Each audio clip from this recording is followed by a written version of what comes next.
Today I will be presenting a TED Talk by Derek Thompson called The Four-Letter Code to Selling Anything.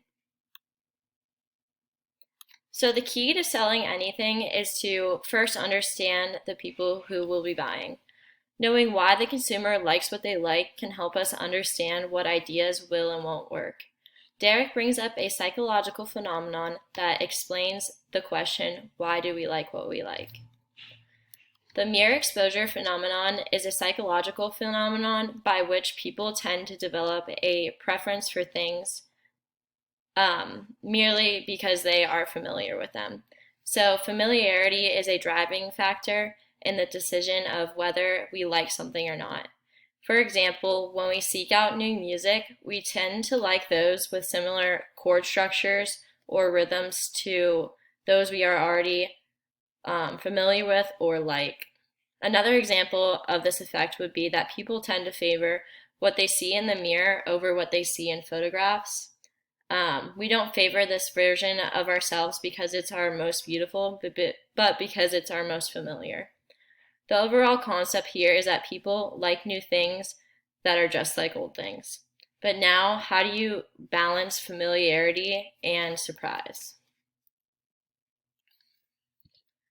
Raymond Loewy was a famous industrial designer in the 20th century who, over his lifetime, worked and consulted over 200 companies and designed things like the Lucky Strike packs, Coca-Cola fountains, refrigerators, cars, spacecrafts, and more.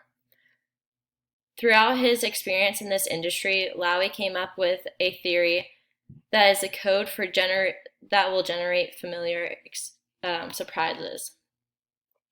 He called this Maya. Maya stands for most advanced yet accessible. Loewy said that the adult public's taste is not necessarily ready to accept the logical solutions to their requirements if the solution implies too vast a departure from what they have been conditioned into accepting as the norm. I think this is relevant to the principle of jumping the curve because there needs to be a sense of timing when exposing an idea to or product to the world in order for it to be most successful. Here's a visual representation of the slow progression with the design of Apple iPods. Over time, slowly they adjusted the physical appearance of the devices just so it's not too big of a jump that people wouldn't accept it. But a gradual progression was successful here. Derek Thompson in his TED Talk also gave a relatable example of this theory through the streaming platform Spotify. Spotify created a discovery channel to their existing music streaming app that allows its customers to find new music.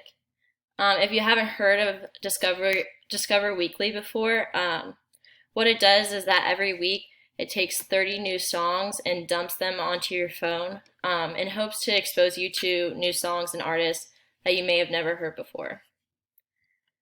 So while they were testing this new feature, there was an accidental bug in their music sorting technology that allowed some familiar artists to slip through.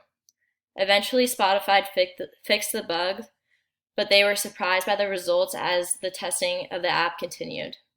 The engagement of the app after the bug was fixed plummeted. As it turns out, that having a little bit of familiarity in the discovery platform is what made it significantly more popular. This is an example of advanced yet accessible Maya.